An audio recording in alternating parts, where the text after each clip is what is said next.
دیهی غزنترک در تاریخ 100 ساله های خود برای خلق و ملت شخصان نامدار و برومند، اهل علم و سیاه، فرهنگ، هنرمندان و صاحبکاران را آگاه رساند که توسط آنها نام دیه نیز به دورادور معلوم و مشهورتر گردید.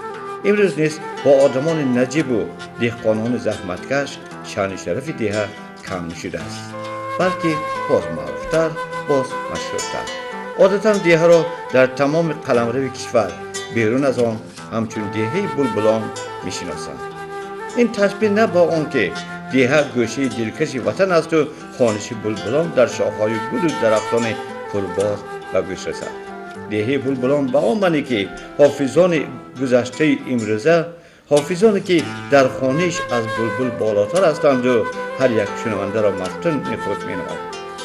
عاقل عارفوف، ترسو یادگارف، میر فاضل میر جلیلوف، آقای موسی عبدالحکیم و میر جلیل سالیف، اتم رستموف، بای نظر سلطان نظرف، هنرپیشه شایسته جمهوری داستان گلمراد حسینوف و ده‌ها دیگر را می‌سزد چون نامبرداران دیه، چون معرفیگری صنعت و هنر نام برنامه‌ایم.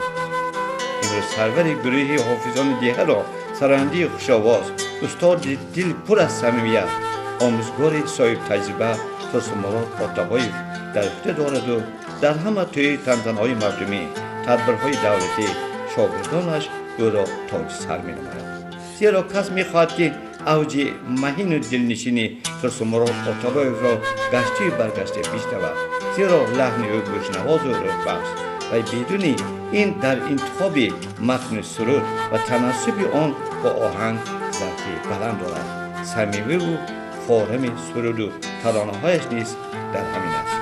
و اینکه آوان جوانیش در صحنه هنر خوانی فرهنگ برآمد نموده سرود خوانده بود، دائما پیش نظرش مادر مشفق و مهربان و دعاگویش که هم پدر و هم مادر شد جلوه‌گر می‌گردد.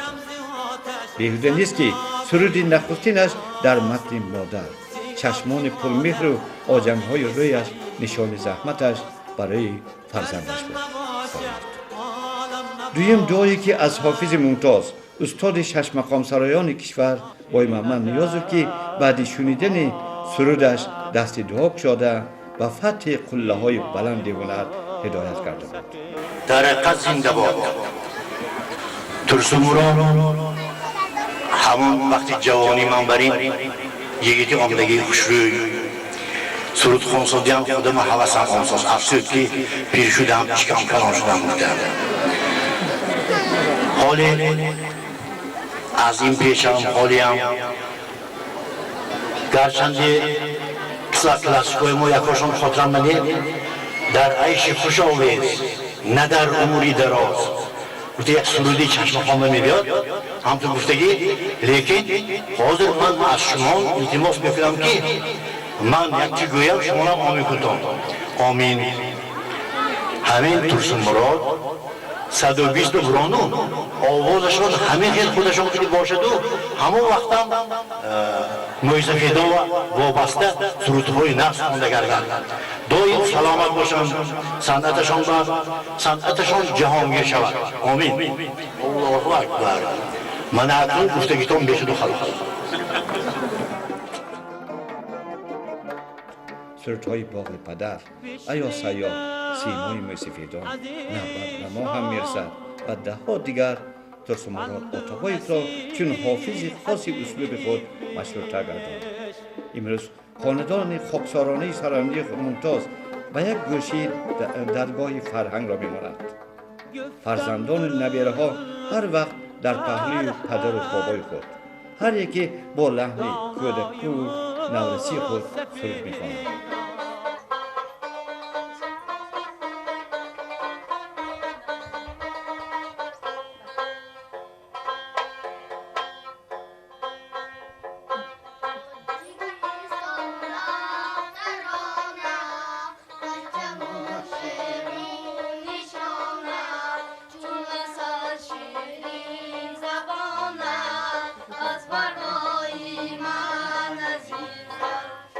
از برای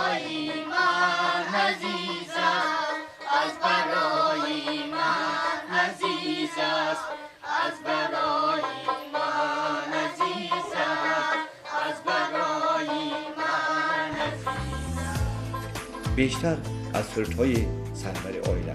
چه خیلی که گفتیم سلطان مراد آتابایف سالهای طولانی خدمتی خلق را ادا نمود و توی تنتنه‌ها فیضی تازه بخشید، ولی قصر کشک نساخت. شعارش خاکساری بود، زندگی خاکسارانش را پیشه کرد، ولی به دل مردمش راه یافت.